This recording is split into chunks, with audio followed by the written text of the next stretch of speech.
Muito bem. Então, começando, vocês estão com cantos iniciais, né? Todo mundo está com os cantos iniciais, foram para o e-mail. Shruti Smriti Purananam Alayam Karunalayam Namami Bhagavat Padam Shankaram Loka Shankaram Shankaram Shankaracharyam Keshavam Badarayanam Sutra Bhashya Kritau Vande Bhagavantau Punah Punaha Sada Shiva Samarambham Shankaracharya Madhyamam Asmadacharya Paryantam Vande Guru Paramparam.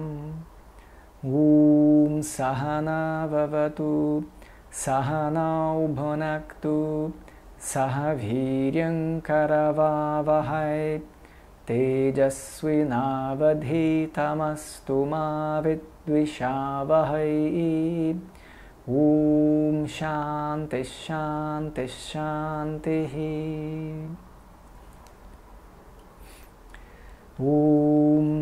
Swasti Prajabhyav Paripalayantam Nyayena Margena Mahim Mahishaha Go Brahmanebhya Shubhamastu Nityam Loka Samasta Sukhino Bhavantu Kale Varshatu Parjanyaha Prithivi Sasya Shalini Desho Yanksho Bharahitaha Brahmana Santu Nirbhayaha Sarvesham Swastir Bhavatu Sarvesham Shantir Bhavatu Sarvesham Purnam Bhavatu Sarvesham Mangalam Bhavatu Sarve Bhavantu Sukhinaha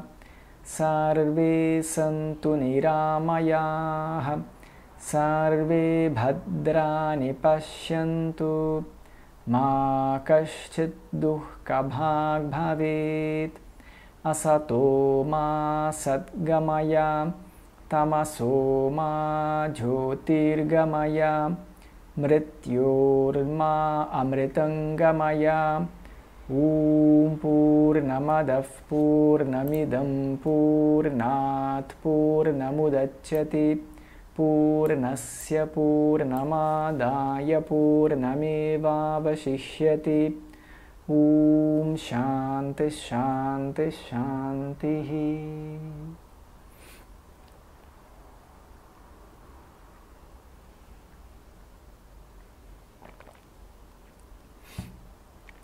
Então, nós temos estudado, né, nas aulas de quinta-feira, já há alguns anos, deve fazer aí talvez uns 3 anos, talvez, não sei, talvez mais, né? Acho que mais até, talvez mais, vou depois checar. Mas a gente tem aí, na turma de quinta-feira, a gente tem estudado as principais Upanishads, né? As Upanishads são os textos fundamentais, realmente, de Vedanta, né? Vedanta, rigorosamente falando, Vedanta significa o final dos Vedas. E o que tem no final dos Vedas? As Upanishads, né? Então é claro que Vedanta é muito mais do que as Upanishads, no sentido de que a gente estuda outros textos para além das Upanishads, mas que na verdade refletem o que a Upanishad diz. Então, fundamentalmente, Vedanta é Upanishad, né? Então a gente tem estudado as principais Upanishads.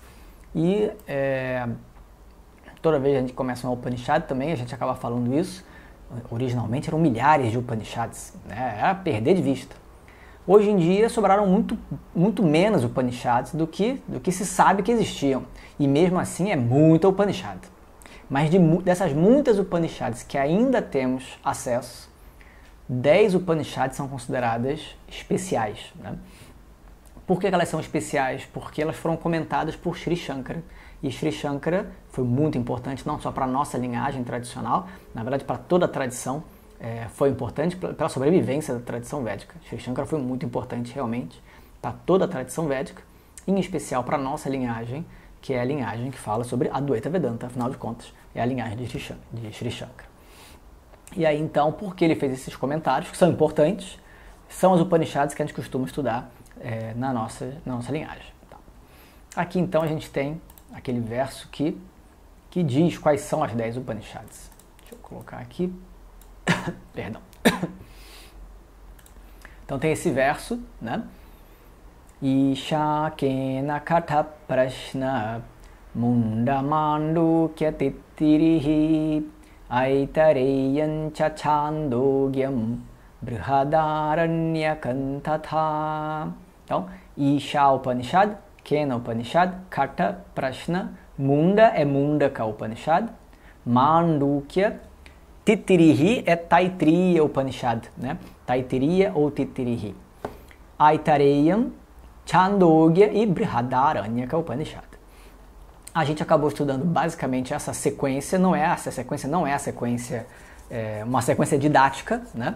Na verdade não tem uma sequência específica para estudar as Upanishads, cada Upanishad ela é inteira em si mesma, então não tem uma sequência, né? Mas poderia ser feita uma sequência ótima, né? Já que tem que escolher, vamos escolher uma sequência que seja mais favorável para o estudante.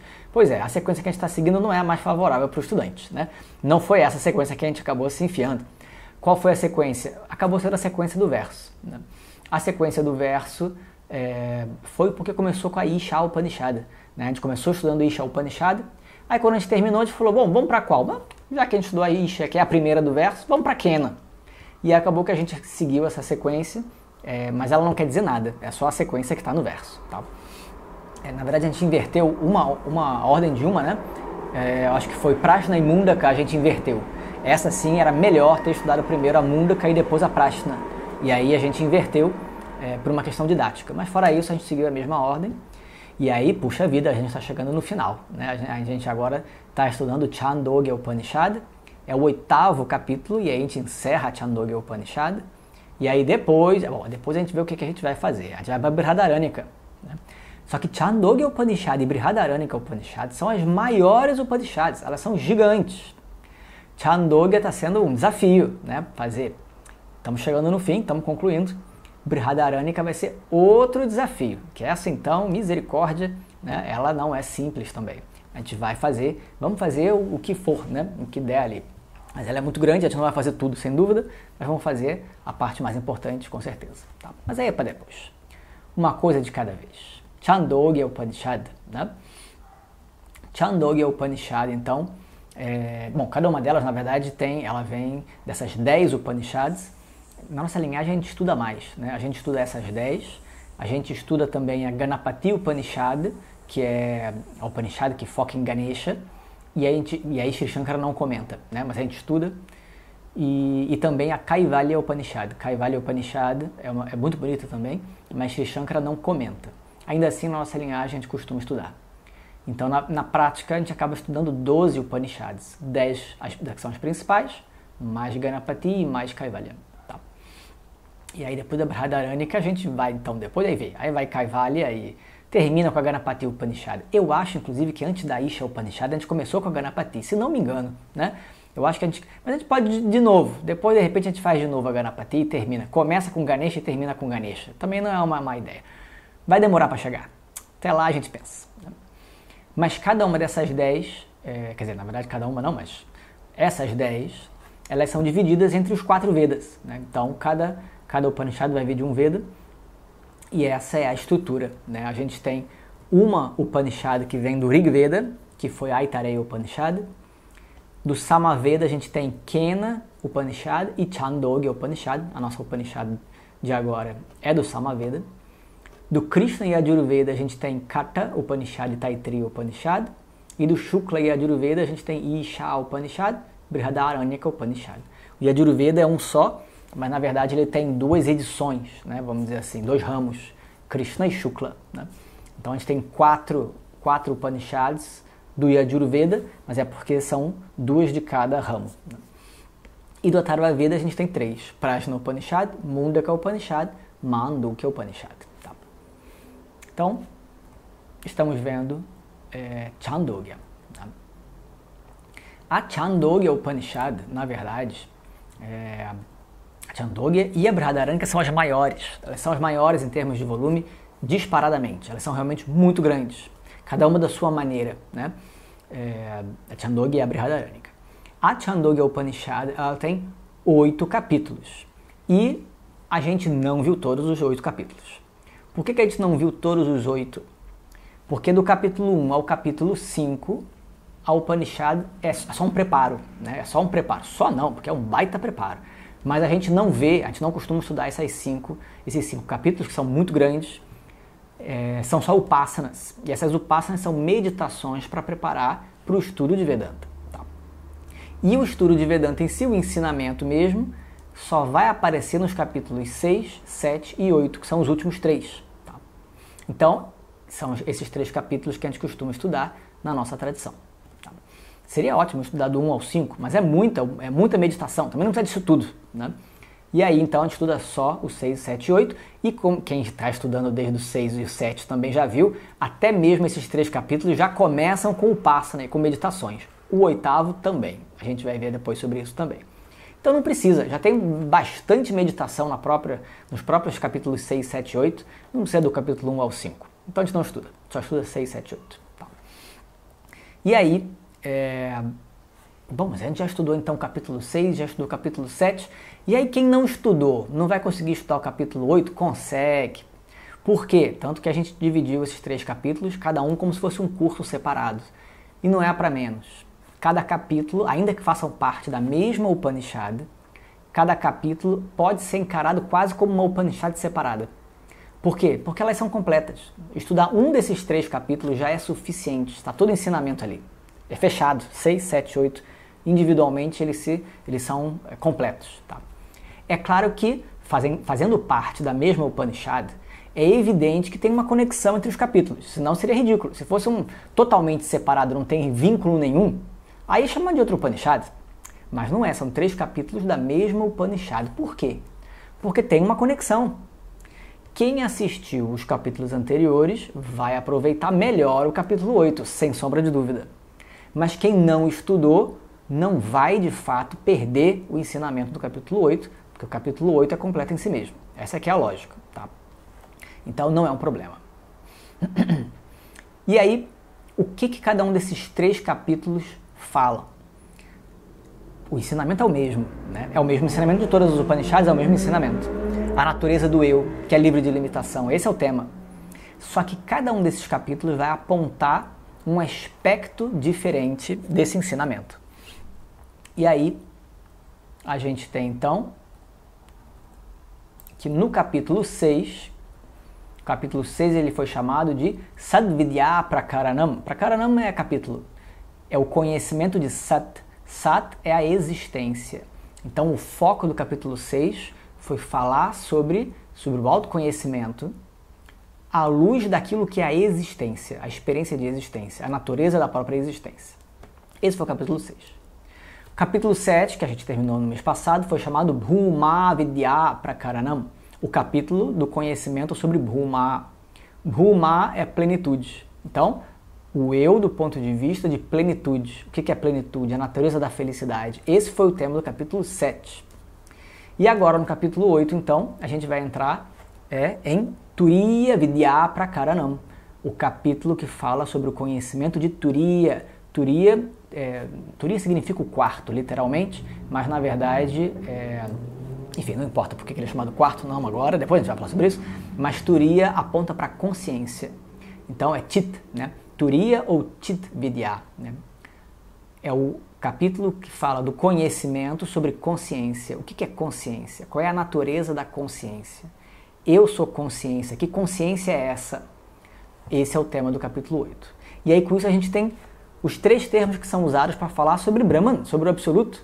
Sat, Chit, Ananda. Sat, a existência. Chit, consciência. Ananda, plenitude.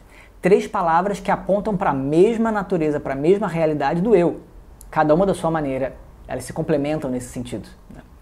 Foi falado então sobre Sat, a existência, e Ananda, a plenitude. Vai terminar falando de Chit, consciência.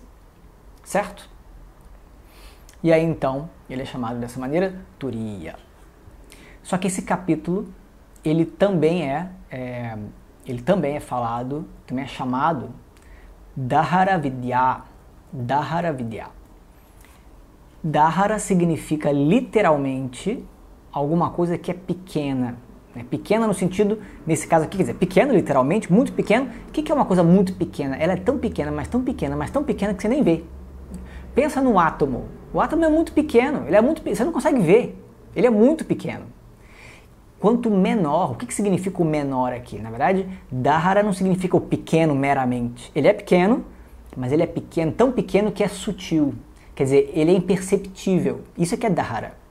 Ele é sutil, então ele não pode ser percebido. No nosso contexto, Dahara vai significar um outro termo em sânscrito que é Harda Akasha. Harda, deixa eu escrever. Harda Akasha.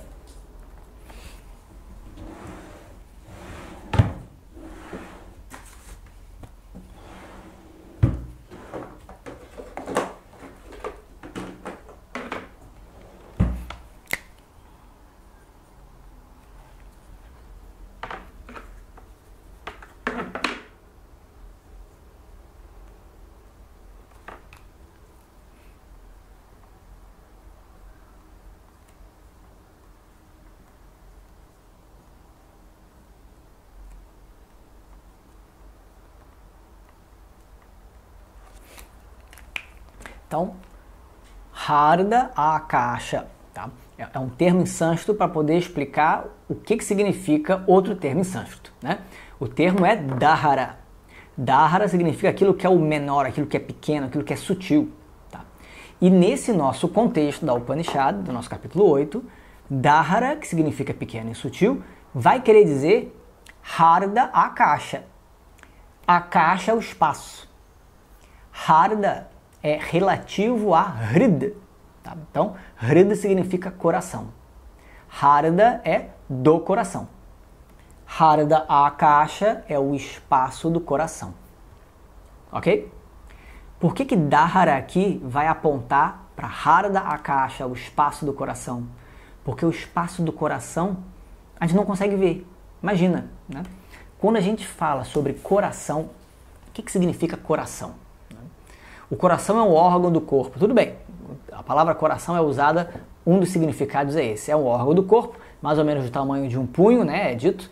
E aí o que a gente vê? Tem uma cavidade dentro, né, porque ele bombeia, ele vai lá e bombeia o sangue. Essa cavidade é invisível, eu não consigo ver o que está dentro, está coberto, né? Por isso que ele é Dahara, porque é sutil, eu não consigo enxergar o que está ali, é dentro. Como que está ali escondido nessa cavidade do coração, eu não vejo. Quando a gente fala sobre o órgão físico do coração, o órgão físico do coração está ali bombeando sangue para o resto do corpo. Tudo bem, muito importante. Só que essa definição de coração é insuficiente para o nosso contexto. A gente não está falando do órgão físico. Então o Upanishad vai fazer uma aula de anatomia. Como é que funciona o coração? Qual o tamanho do coração? Como é que o coração bate? Não, a gente não está interessado no órgão do coração, o órgão físico meramente. Quando a gente fala sobre coração, na verdade até a própria ciência hoje em dia já fala isso também, o coração, ele não é só um órgão físico, ele também está relacionado com as emoções. Ele está relacionado com as emoções. No imaginário popular, e cada vez mais se vê no meio científico, como que o coração, na verdade, né, a gente coloca a mente o tempo todo está associada ao cérebro, né, na visão ocidental moderna. E é claro que o cérebro é um correlato físico muito importante da mente. A mente não está restrita ao cérebro, definitivamente. Mas a gente aponta, né? Não, porque eu quero entender. Tudo bem, a gente aponta para a cabeça. Tá, mas a mente não está só no cérebro. Aliás, cada vez mais se vê a importância do coração em relação até mesmo ao cérebro. Como é que eles estão conectados? Como é que as emoções estão associadas ao coração? Como é que o coração vai dizer para o cérebro várias coisas, várias reações, níveis de estresse? Tem milhões de coisas que o coração vai dizer para o cérebro o que fazer. Incrível! A gente diria que é o contrário. Pois é, está se vendo que o coração é mais importante neurologicamente do que se pensava, né? Fisicamente falando. Pois é, mas no sutil também. Se no Ocidente a gente considera que o cérebro é o assento da mente, na tradição védica a mente não está associada diretamente à cabeça, verdadeiramente. Ela está muito mais associada ao coração. A mente está no coração, né? E na verdade, quando eu quero apontar para mim, onde é que eu aponto? Ninguém aponta para a cabeça para falar de si. Ah, porque ninguém faz isso. Eu quis dizer não sei o quê. Opa, aconteceu alguma coisa. Vocês estão acompanhando a aula? Tá gravando, né? Tá gravando, tá transmitindo tudo aqui. Deu uma mensagem estranha aqui. Então ninguém aponta para a cabeça, a gente só aponta para a cabeça quando eu estou querendo dizer, não, estou pensando aqui. Não, porque a pessoa também não pensa. Ok. Mas quando eu digo eu aponto para o peito, eu aponto para o coração, né? Eu estou querendo que você vá comigo porque você é importante para mim.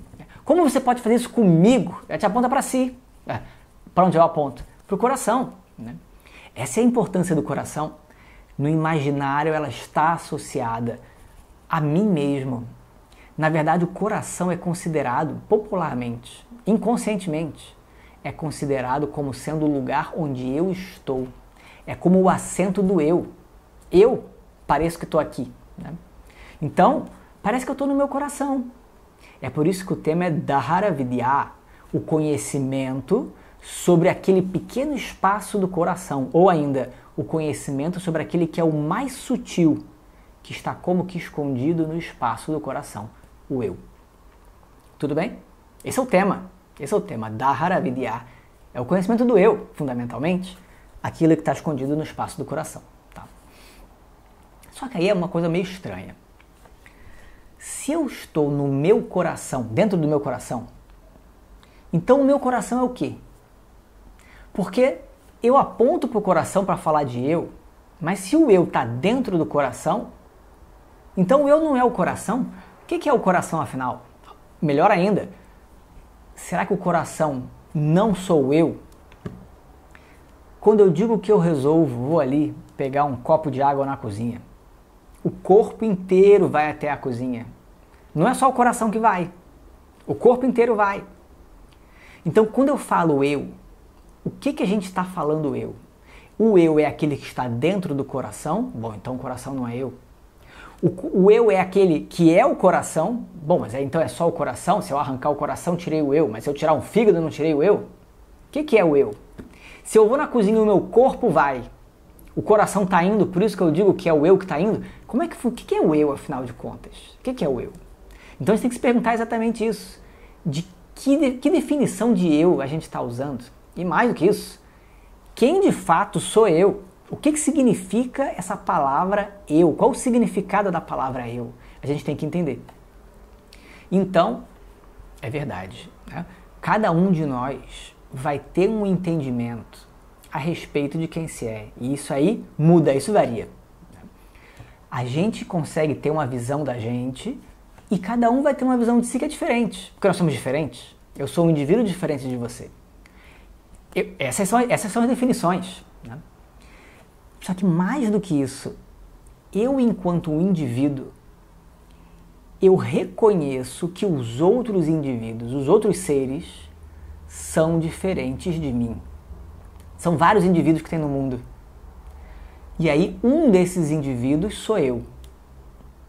Só que eu sou um indivíduo diferente. Isso é que é o interessante. O mundo tem vários indivíduos e aí eu sou mais um indivíduo. É verdade. Só que, por outro lado, não é verdade. Por que não é verdade? Porque a minha experiência de ser esse indivíduo é única. Porque eu não sou o outro indivíduo. Tá clara a diferença? Tudo bem, a gente pode pensar que no mundo tem infinitos seres e eu sou mais um nesses infinitos. Tá, mas a minha experiência não é essa. Eu sou esse indivíduo e não sou os outros. Então esse indivíduo aqui, para mim é especial, porque sou eu. Então eu consigo reconhecer o outro como sendo um ser, mas eu não tenho a experiência de ser o outro ser. Eu só tenho a experiência de ser esse ser que eu sou, só. E isso é que é a base do que a gente entende pela palavra eu. Mesmo que ela varie de pessoa para pessoa, a gente vai ter que concordar que eu sou eu. E você vai usar eu para você, tudo bem. Mas eu sou o sujeito, eu sou o sujeito. Quando eu falo a palavra eu, ela vai apontar para a minha experiência de ser o sujeito da minha história, o sujeito da minha vida. Diferente dos outros todos, que não são sujeito para mim, são objetos. Porque eu percebo, são objetos da minha percepção. Vários seres diferentes, que eu sei que são seres, mas eles não são sujeito para mim, eles são objeto da minha percepção. O sujeito sou eu. O outro vai dizer que é o sujeito, eu vou dizer que eu sou o sujeito. É uma experiência muito única. Eu experiencio ser o sujeito na forma de quem eu sou. Ponto. Isso é único. Então, assim que a gente experiencia a vida, assim que a gente vive o mundo, experiencia o mundo. Eu como um protagonista da minha própria vida. E os outros seres todos? Para mim, na minha vida, os outros todos são coadjuvantes. Não tem jeito. Não tem jeito. É claro que isso a gente tem que entender. Os outros seres também são importantes. A gente tem que ter uma visão maior, né? Uma visão que não é autocentrada. Isso é outro papo. Mas na base, a gente parte de uma visão do sujeito. Eu sou esse sujeito. Os outros seres não são o sujeito que eu sou. Para mim, são pessoas diferentes. São seres diferentes. São objetos da minha percepção. Eu não vivencio ser o outro ser. Eu só vivencio ser quem eu sou. Ponto.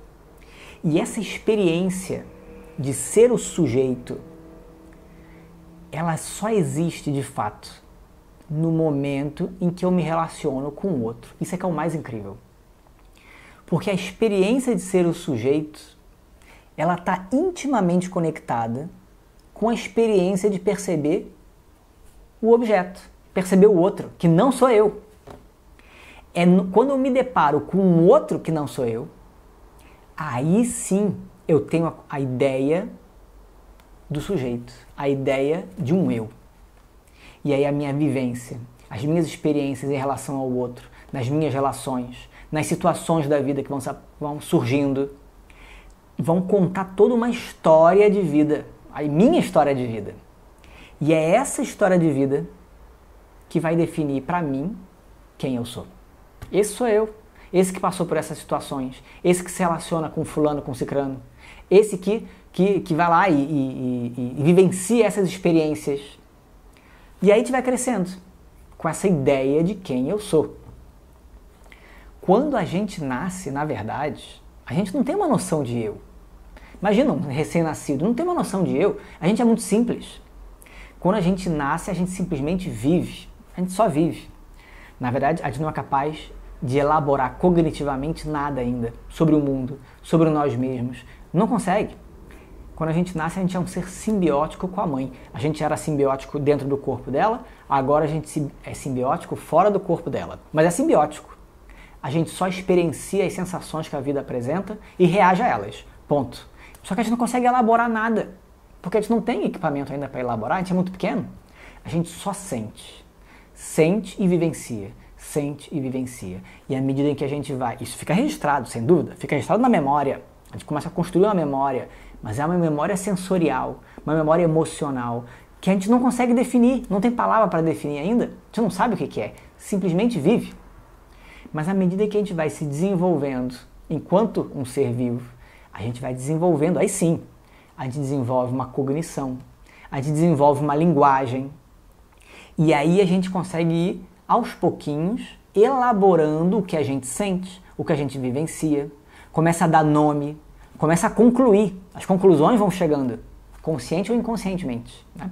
Primeiro inconscientemente, depois conscientemente, porque a gente começa a pensar, a gente precisa de uma linguagem para a gente poder começar a elaborar, começar a dar nome para as coisas, começar a dar nome para o que eu estou sentindo. E aí sim, a gente começa a criar uma narrativa de vida. As conclusões vão ficando lá bem estabelecidas e a gente começa a criar essas conclusões. Tem uma história de vida, a minha história de vida. Eu sou o personagem principal da minha história de vida, essa é a narrativa.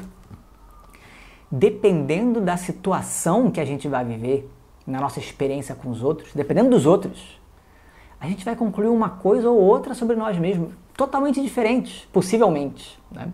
Imagina que eu sou uma criança com muitas ideias incomuns, diferentes. Pode ser, é o exemplo, não estou dizendo de mim mesmo, né? Mas vamos dizer, a criança vai crescendo e ela tem umas ideias muito birutas, muito diferentes, inusitadas.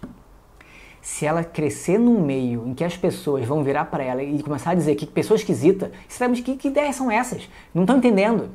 Isso é muito esquisito, você é estranho. Aí começa a ignorar a pessoa, começam a isolar a criança. O que a criança vai concluir disso? Eu sou estranho, eu sou esquisito. E aí ela vai sentir vergonha do que ela vai pensar e dizer. E ela começa a guardar para si. A autoestima dela começa a ficar mais baixa, ela começa a ficar mais interiorizada. É uma possibilidade.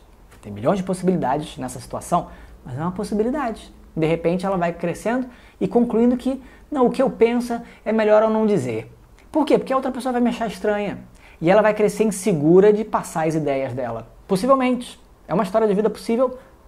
A mesma pessoa, no mesmo contexto, de repente ela tem essa situação. Pode ter outras. Agora vamos dizer que essa mesma pessoa cresceu num outro contexto, em que as pessoas em volta não diziam que ela era esquisita, estranha, porque tem umas ideias birutas. Não. Olha só quanta ideia interessante. Sabe, você é muito inteligente. Olha só como você tem ideias incríveis. Fala mais. Me explica as suas ideias. Incrível. O que a criança vai crescer? Ela vai começar a crescer achando que ela é muito especial. Olha só. Eu sou muito inteligente. Olha como você é inteligente. Tem ideias que ninguém tem. A conclusão dela vai ser outra. Olha só como eu sou incrível. Eu tenho ideias maravilhosas. Talvez ela cresça querendo dizer as ideias dela. Por quê? Porque todo mundo diz que eu tenho ideias ótimas. Talvez, dependendo de como for, ela pode começar também a achar que é muito boa e começar a interromper os outros. Por quê? Não, porque são as minhas ideias. Agora eu vou dizer as minhas ideias. Então você se cale para eu dizer as minhas ideias que são maravilhosas. Pode ser, pode não ser também. Pode ser uma outra história de vida. Mas é a mesma criança, com as mesmas capacidades, com as mesmas ideias. Mas o contexto muda. E mais do que isso, mesmo mudando o contexto, mesmo que fosse no mesmo contexto, outras situações vão poder conduzir a criança a outra história de vida, outras conclusões. E assim ela vai crescendo, com base nas experiências delas, com base nas conclusões que ela vai tendo sobre si mesma nas experiências e diante dos outros. É vendo o diferente, é vendo a reação do outro, que a gente vai concluindo quem a gente é e constrói uma ideia de quem a gente é. E vai desenvolvendo, ao longo do tempo, uma personalidade. Vai desenvolvendo uma série de memórias. A gente vai criando gostos, aversões. A gente vai assumindo papéis diferentes, relacionamentos diferentes, responsabilidades diferentes. E isso tudo vai fazer com que eu defina uma noção de eu, com base em tudo isso. Que maravilha! Né? Isso aí a psicologia vai dizendo, é lindo, né? Mas isso significa dizer que isso aí é o eu? Porque a questão é, independentemente, e essa aqui é a grande questão também, a gente tem que ver uma outra questão por detrás, independentemente de qual seja a visão que eu tenha sobre mim mesmo, e é claro que vai ser diferente da visão que o outro tem dele mesmo, são as pessoas diferentes, tudo bem, só que a visão que a gente tem, todos os seres, as visões que elas têm de si mesmas, por mais diferentes que sejam, elas têm um ponto que é comum em todas as noções de eu. Todos os seres olham para si mesmos e se reconhecem como limitados, como pequenos e como insuficientes. Isso é incrível. Evidente. Dependendo da pessoa, a pessoa pode se considerar mais ou menos insuficiente. Evidente, né? Vai ter gente que vai se sentir miserável, que vai detestar a si mesmo, que tem uma autoestima terrível, né? E aí, tudo bem, são pessoas que vão ter que lidar com isso. Vão ter pessoas que vão estar ao contrário, vai se sentir maravilhoso, olha como eu sou incrível, eu sou maravilhoso. Poxa, mas são pessoas totalmente diferentes, uma se acha terrível, outra se acha maravilhosa? Pois é. Mas mesmo a pessoa maravilhosa, que se acha maravilhosa, essa pessoa que se acha muito especial, no fundo, por que ela tem essa visão de maravilhosidade tão incrível? Ela sempre vai estar, por mais que ela tenha motivos para se achar maravilhosa, e talvez a história de vida dela aponte isso, tudo bem, mas ela sempre vai estar pendurada numa pergunta muito profunda e indesejada, que ela não quer ver. Que pergunta é essa? Será que eu sou tão maravilhoso assim, realmente? Não sei. A pessoa que fica o tempo todo dizendo, olha só como eu sou bom, olha só, mas olha só o que eu fiz, eu sou incrível. Por que a pessoa diz isso tanto? Não é porque ela se acha realmente maravilhosa, é porque no fundo, ela tem dúvida. Ela tem dúvida, é claro que ela tem dúvida. Se ela não tivesse dúvida, ela não precisava dizer. Mas ela diz. E por que ela diz? Porque no fundo ela tem dúvida. E ela diz para que o outro concorde. Porque quando o outro concorda, dá uma acalmada nessa sensação de que talvez eu não seja tudo isso. Então a pessoa se achando muito terrível ou se achando muito maravilhosa, em graus diferentes, de formas diferentes, elas vão estar sempre penduradas numa visão que é igual. A visão de que eu não sou suficiente necessariamente. De alguma maneira, tem uma visão de que me falta algo. E isso não é uma questão de autoestima. Porque a pessoa pode ter uma ótima autoestima, uma autoestima saudável. Ela pode ter uma autoestima saudável. Isso é desejável e isso pode ser alcançado. Mas mesmo uma pessoa com uma boa autoestima, uma autoestima saudável, ela vai olhar para si sempre dizendo: eu sei que eu sou um ser limitado. E por que ele é um ser limitado? Porque ela vai dizer, porque eu não consigo tudo o que eu quero, porque eu não sou capaz de mudar o universo, eu não tenho todo o poder, nem tudo o que eu quero eu obtenho, nem todo o conhecimento eu vou ter. Então, eu estou sempre procurando alguma coisa, eu estou sempre buscando alguma coisa, eu nunca estou 100% satisfeito. Isso aponta que me falta alguma coisa. O que me falta? Não sei, mas me falta. E se me falta, quer dizer que eu sou incompleto. Eu sou limitado. Esse é o núcleo da visão que a gente tem sobre nós mesmos. Todo indivíduo, todo ser humano vai estar pendurado nessa visão. Não importa como é que seja a visão de si. A visão que tem de si mesmo. Ela vai estar sempre pendurada numa visão de que eu sou incompleto. Me falta algo. E é por isso que eu passo a vida inteira procurando por esse algo. Tentando me tornar um ser completo. Esse é o problema fundamental humano. A gente passa a vida inteira buscando se tornar um ser completo, só que a gente nunca consegue.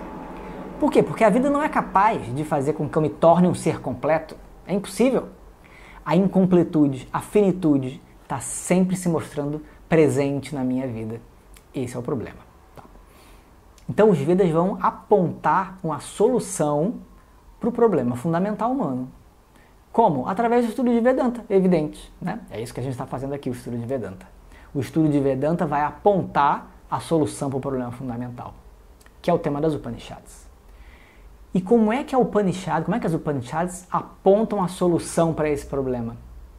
Apontando a necessidade de perguntar uma única pergunta básica para o resto. Será que a visão que eu tenho sobre mim mesmo, ela está correta? Será que ela é apropriada? Ou não? Se o problema é que eu reconheço em mim mesmo, né, a mim mesmo, como sendo uma pessoa insuficiente e limitada, primeiro então eu tenho que perguntar. Eu digo que eu sou limitado. Esse é o problema. Tá, então o que significa a palavra eu? A primeira pergunta tem que ser essa. Tá bom, a frase é essa. A frase que eu digo é: eu sou limitado, eu sou insuficiente, eu sou um sofredor. Tá, mas o que significa a palavra eu? Se eu entendo o que significa a palavra eu, aí eu vou saber se o atributo que eu estou dando depois, insuficiente, limitado, carente, incompleto, se ele faz sentido ou não. Mas se eu não sei o que é a palavra eu vou atribuir esse adjetivo para mim, por quê? Porque é a minha experiência. Bom, mas nem sempre a nossa experiência é real. A gente vê todo dia o sol nascendo e se pondo, a gente usa esse termo. Olha o sol nascente, que lindo. Olha o sol poente, que lindo. O sol não nasce e não se põe. É a Terra que está girando. Ah, mas a minha experiência, a sua experiência pode te enganar. Quanta gente aí falando que a Terra é plana. Por quê? Não, porque eu vejo, para mim a Terra parece muito plana. Ah, que coisa boa. Então por quê? Porque a sua experiência vai dizer tudo. Porque eu vejo a Terra plana, então a Terra é plana. Não, claro que não. Os nossos olhos nos enganam. A nossa experiência nem sempre vai apontar aquilo que é verdade. Principalmente porque a nossa experiência não é conhecimento. Experiência é experiência. Qual é o problema? Como a criança, que lá bebezinho só experiencia e com o tempo ela aprende a concluir. E aí ela vai concluir com base na experiência. Só que ela tem que aprender a concluir com base não meramente na experiência. Ela tem que poder concluir com base num processo cognitivo apropriado, com a lógica, e ver se a experiência realmente, não é se a experiência é real ou não, é ver se a minha conclusão inicial da experiência está certa ou não. Esse é o problema. Então você ter a experiência, está tudo certo. Agora, você concluir imediatamente, automaticamente, uma conclusão com base na experiência, esse aqui é o ponto, não necessariamente é verdade. A gente tem que fazer um processo cognitivo para poder tentar verificar se a minha conclusão da experiência está correta ou não. E aí, se a gente fizer um pouquinho, não é muito esforço, a gente consegue ver que a Terra não é plana, gente, não é plana. Dá para fazer rapidamente uma experiência, né? Simples, um pouquinho de conhecimento de astronomia, facilmente a gente vê que a Terra não é plana. Dá para ver, se verifica, né? Por quê? Porque a experiência faz a gente concluir coisas que não necessariamente são verdade. Então, será que a minha experiência de mim mesmo, enquanto um sofredor, enquanto um ser limitado, será que ela é real? Eu preciso entender com clareza qual é o significado da palavra eu, para entender se eu realmente sou limitado ou não. E o que os Vedas vão dizer? Não sou limitado. Eu não sou limitado. Na verdade, a visão que eu tenho de mim mesmo, na vida, essa visão do indivíduo, ela é muito necessária. Mas, na verdade, ela não pode ser realmente quem eu sou. E isso que a gente vai ver em Vedanta. Por que a visão de mim mesmo, ela não pode ser real de fato? Ela tem o seu lugar, né? Eu tenho um nome, eu tenho um papel, eu tenho... Ok. Mas eu, de fato, não é isso. E por que a gente pode atribuir, com certeza a gente pode dizer, eu não é isso? Eu não é isso é engraçado, né? Porque na verdade seria eu não sou isso, é verdade. Mas a gente está usando o eu como um substantivo aqui, né? O eu não é isso. Ou ainda, eu não sou isso. Por que eu não sou as minhas conclusões sobre o eu? Porque, na verdade, a minha vida muda o tempo todo. A vida continua, a minha história muda, as minhas memórias vão mudando. Cada experiência que eu vivencio faz com que a minha memória mude. E, portanto, a minha memória mudando, a minha narrativa sobre quem eu sou muda. A minha narrativa vai mudando, a minha história continua, não terminou? Quer dizer, se eu concluo quem eu sou com base na minha narrativa de vida, na minha história de vida, ora essa, então eu sou uma pessoa mudando o tempo todo, porque a minha vida não acabou. Só que tem um ponto. Se as coisas vão mudando, as experiências vão fazendo com que eu mude, como eu posso ser então eu? Se mudou, eu não sou mais eu? Eu continuo sendo eu. Mesmo que a história mude. E mais, na vida, gente, não é só a história que vai mudando. A minha visão sobre o meu passado também muda, porque eu ressignifico o meu passado. Então, quem é, afinal de contas, eu? Será que o eu é esse personagem dessa narrativa? Bom, mas se a narrativa mudou, o personagem mudou, então eu já não sou mais eu? Eu continuo sendo eu? A minha experiência continua sendo de eu. Eu continuo sendo esse sujeito? Eu não pode estar restrito à minha narrativa. E, portanto, eu não posso estar pendurado na minha memória. Eu não posso estar pendurado nas minhas experiências, nas minhas conclusões sobre quem eu sou. Não posso. As coisas vão mudando e eu permaneço.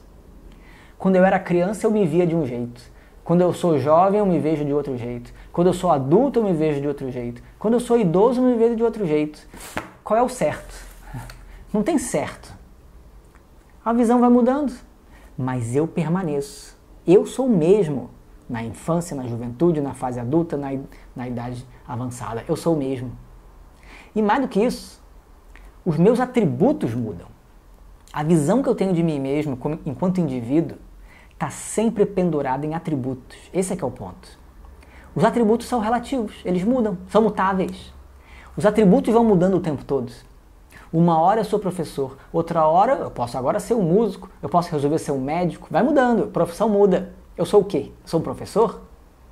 Eu sou muito mais do que isso.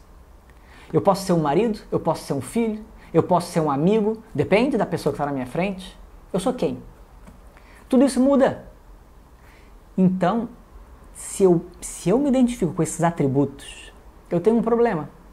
Se eu sou necessariamente um professor, Bom, na hora que você não está dando aula, você é o quê então? Acabou? Desapareceu a pessoa? Não.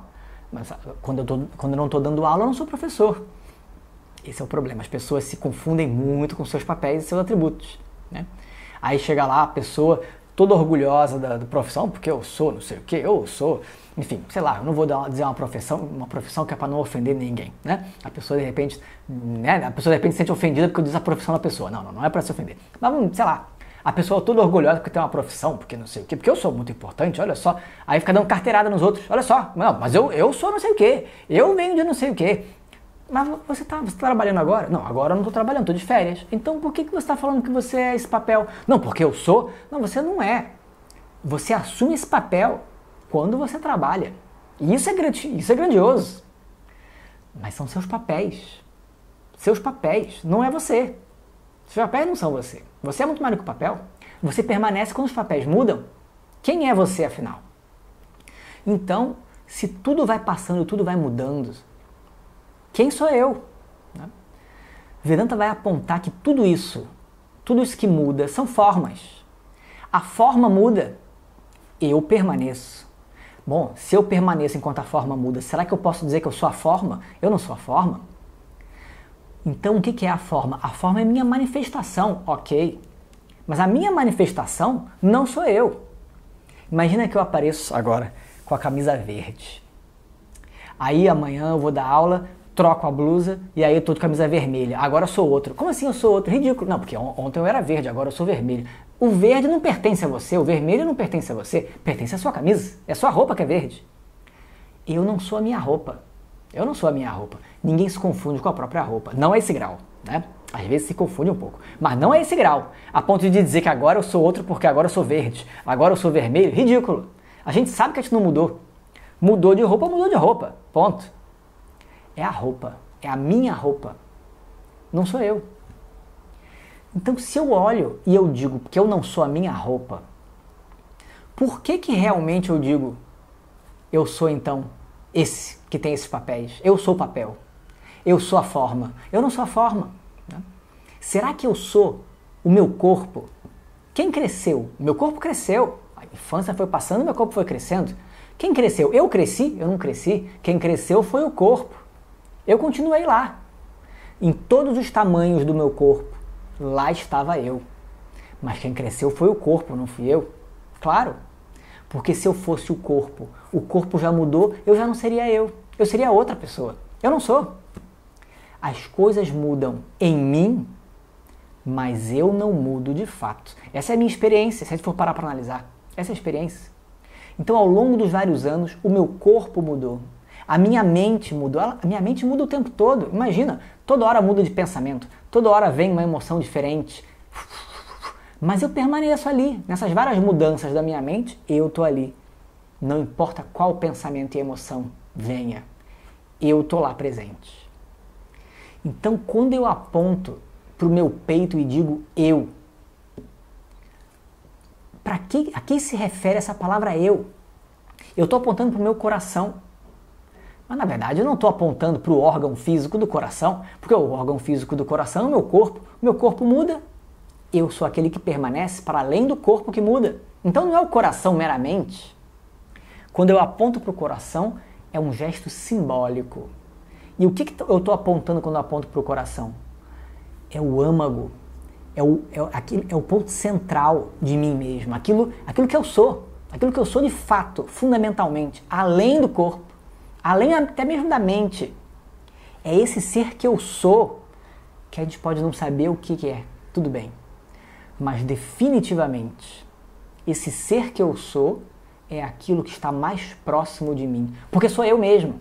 Porque sou eu. Não tem mais nada próximo, tão próximo de mim, quanto eu mesmo. Isso é uma frase, inclusive, que não faz nem muito sentido. Mas que faz todo sentido. O que está mais perto de mim do que eu? Nada. É esse eu que a gente está falando. Porque até quando a gente fala da pele, a pele sou eu, mas tem um eu que está mais perto do que a pele. A pele parece longe de mim, se a gente pensar que tem um eu mais perto ainda. A gente aponta para o coração, não é à toa. A gente não aponta para o pé está muito longe. A cabeça está longe, mas o coração não está. Quem é esse eu que a gente diz que está bem ali? Não importa o que seja, esse que é o mais perto sou eu. Tão perto que sou eu. Quem é esse? Essa é a pergunta. Né? Essa é a pergunta. Esse ser é esse que permanece. Tu não define, não tem como definir. Porque é uma presença. É uma presença que não tem forma, mas que está sempre presente, mesmo com as formas mudando. Esse é o eu. Quem é esse? Então esse ser que eu sou, na verdade ele é indescritível. Ele é indescritível. Ele é indescritível porque ele não tem uma forma. E é por isso que ele é chamado Dahara, aquele que é o mais sutil e que está como que está. Ele como que está no espaço do meu coração. Porque é o âmago, aquele que sou eu. Tudo bem? Esse é o significado da palavra Dahara aqui. Tá? Então, o que os Vedas vão apontar como significado de Dahara? Né? Esse eu, que é a explicação para esse que está no coração. Os Vedas vão apontar que esse eu, que é indescritível, na verdade é pura consciência. É pura consciência. Porque essa é a minha experiência. Eu sei que eu sou um ser consciente. O meu corpo é consciente. A minha mente é consciente. Na verdade, eu não sou um ser consciente, os Vedas vão dizer. Eu sou a consciência do ser consciente. Isso é que é esse Dahara, que está ali como que sentado no coração, na forma do eu. Pura consciência, pura presença. É uma presença que não tem forma, é livre de forma, livre de atributo. E, portanto, se é livre de forma, livre de atributos, ela é ilimitada, ela não pode ser limitada. Como é que eu, sendo livre de atributos, como é que eu posso ser insuficiente? Não tem como ser insuficiente, é impossível. Por quê? Porque eu não tenho forma. Se eu não tenho forma, eu não tenho limitação. Se eu não tenho limitação, eu sou completo, eu sou suficiente. Essa consciência, que é livre de limitação e completa, sou eu.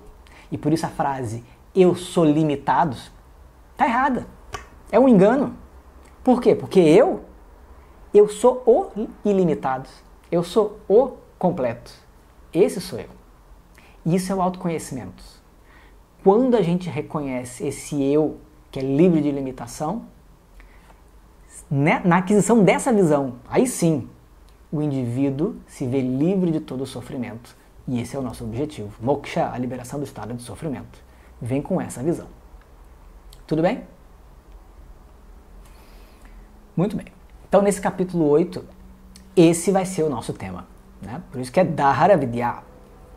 E como os outros dois capítulos, o capítulo 6 e o capítulo 7, o capítulo 8 também vai estar dividido em sessões, em kandas, né? Vão ser 15 sessões.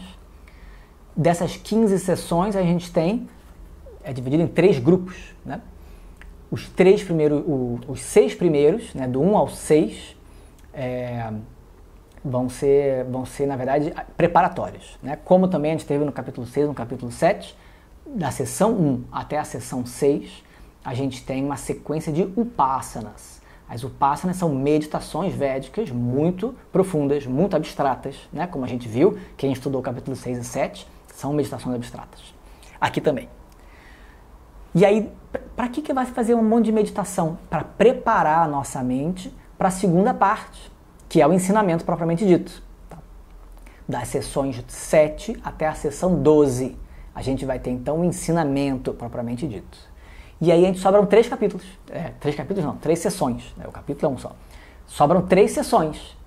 Essas últimas 3 sessões, que são as últimas sessões da Upanishad, inclusive, né? Não só do capítulo, nessas 3 sessões finais vão ser falados alguns assuntos finais, né?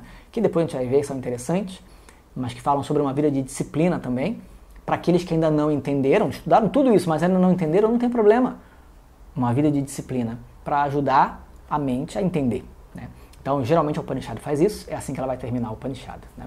É bem bonito também.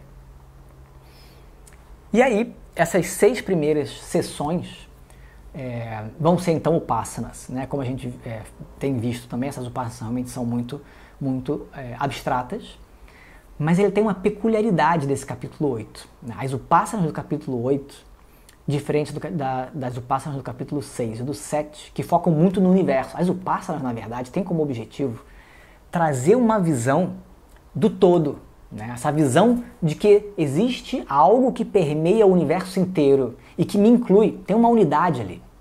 É para isso que as upassanas servem, para a gente ter essa visão, alargar um pouco a visão de mente, de mundo que a gente tem, ao invés de ficar o tempo todo centrado nas nossas demandas, na nossa visão, focado o tempo todo em mim. Não, eu posso abrir a visão e perceber que a realidade é muito maior. E essa realidade é única e ela me inclui. Isso é que as upassanas fazem, de maneira geral. E isso prepara a gente para Vedanta. Não é Vedanta ainda, mas prepara a gente para o ensinamento de Vedanta. Primeiro, as upassanas vão trazer essa visão de que existe uma unidade que permeia o universo inteiro. Isso é um preparo de mente. Depois, a Vedanta vem e diz, tá bom, mas o que é essa realidade única que permeia o universo inteiro? E aí Vedanta aponta o que é essa realidade. Essa realidade é a minha realidade. Então, por isso que as upassanas preparam para o ensinamento. Só que aqui a gente tem uma peculiaridade. Diferente das outras upassanas, dos outros capítulos, que trazem uma visão sempre do todo, e do todo, e do todo, aqui o foco vai ser em Dahara, que é o espaço do coração. Então as upassanas vão começar apontando a presença do divino sentado no espaço do coração. Só para você visualizar, não tem explicação nenhuma de quem é esse divino ainda. É só para visualizar. Está aqui sentado no espaço do coração. E depois você visualiza no seu corpo.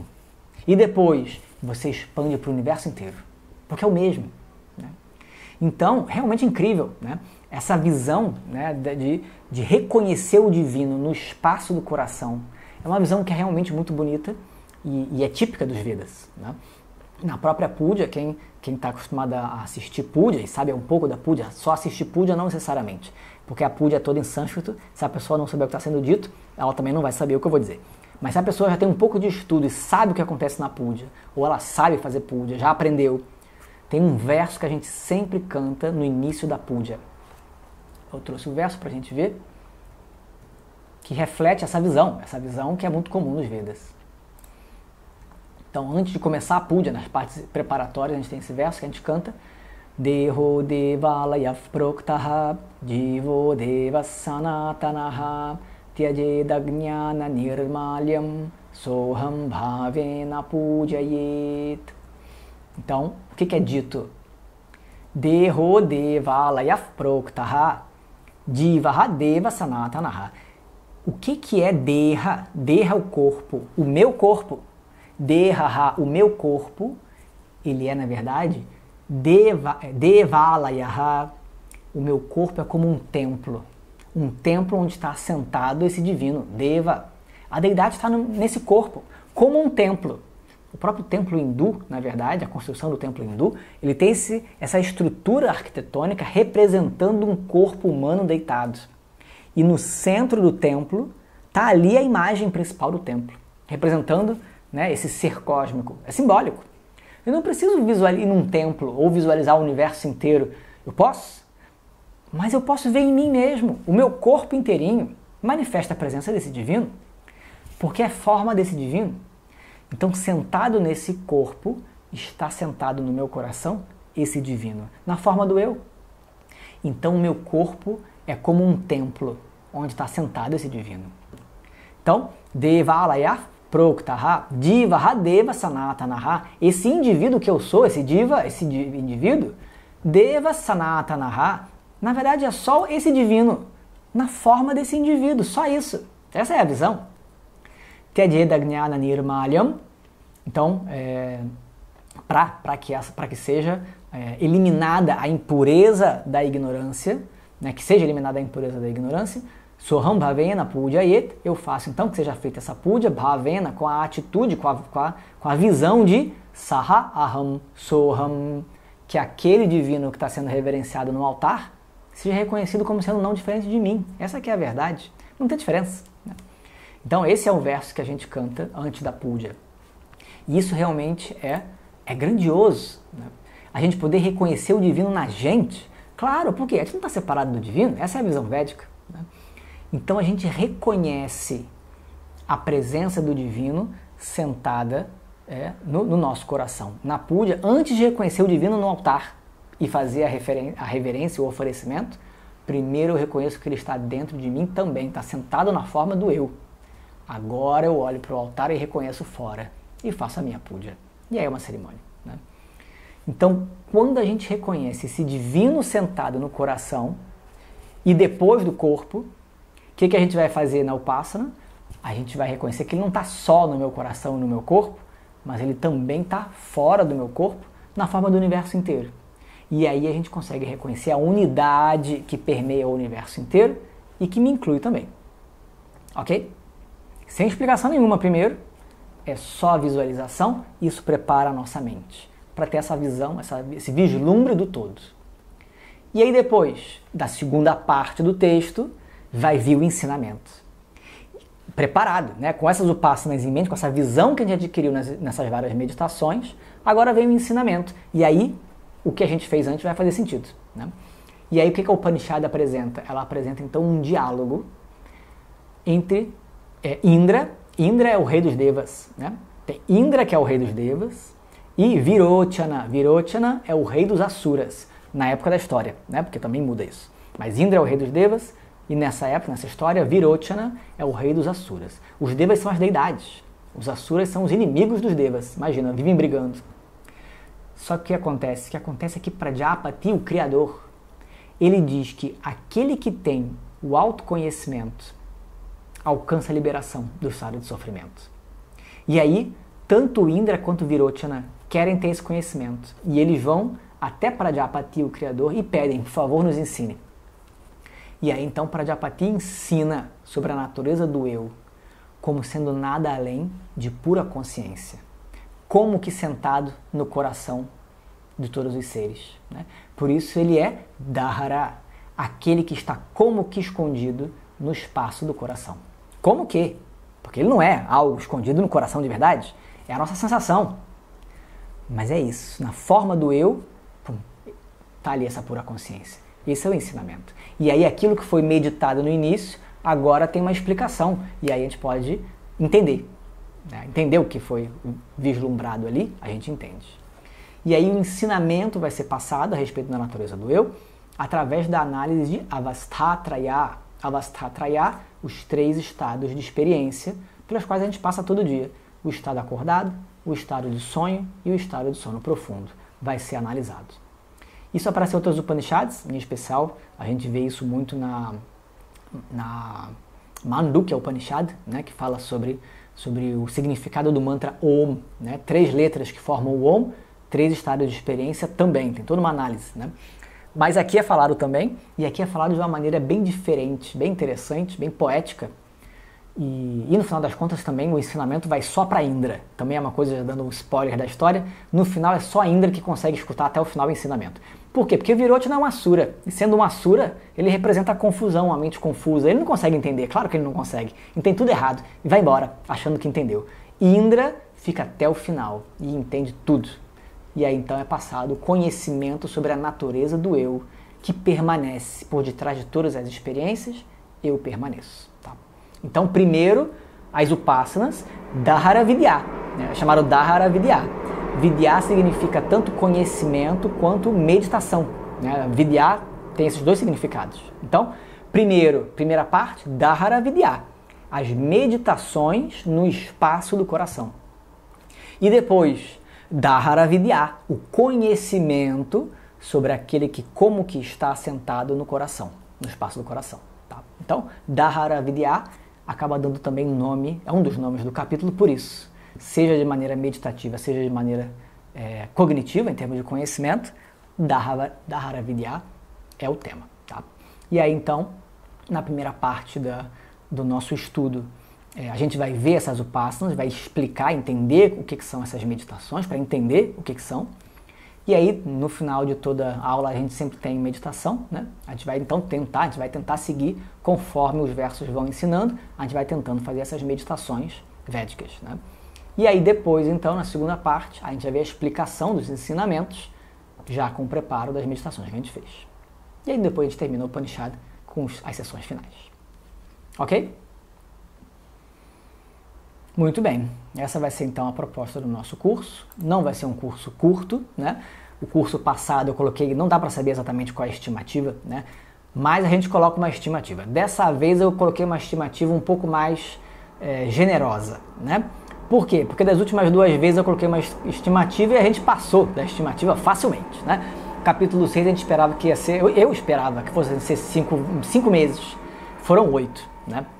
Então, calculando mais ou menos o número de versos, mais ou menos ali o que parece, eu coloquei 8. E vamos ver se vão ser 8 mesmo. Eu acho que dessa vez vai ser mais realista, né? 8 meses é bastante coisa, mas é uma viagem, né? Quem estudou o capítulo 6 e 7 viu, a gente vai degustando ali o Upanishad, e aí, quem quiser fazer, ninguém precisa fazer as meditações, pode só escutar as aulas, mas eu recomendo fortemente que façam as meditações, né? Por quê? Porque é uma oportunidade. Essas upassanas védicas são raras da gente ver. E uma Upanishad que apresenta pra gente fazer, e a gente poder fazer, e depois escutar o ensinamento da Upanishad. Isso é maravilhoso, né? Realmente faz uma diferença enorme. Então, é o que a gente vai fazer então nos próximos meses, na nossa turma de quinta-feira. E aí sim, a gente termina a nossa aula. E quem tiver interessado em continuar, aí pode se inscrever no resto do curso, lá por e-mail, depois eu vou mandar também por e-mail. Pode mandar o e-mail para mim e eu oriento. Certo? Então paramos por aqui. Om Purnamadav Purnamidam Purnat Purnamudachyate Purnasya Purnamadaya Purnameva Vashishyate. Om Shanti Shanti Shanti Harihi Om Shri Gurubhyo Namaha Harihi Om.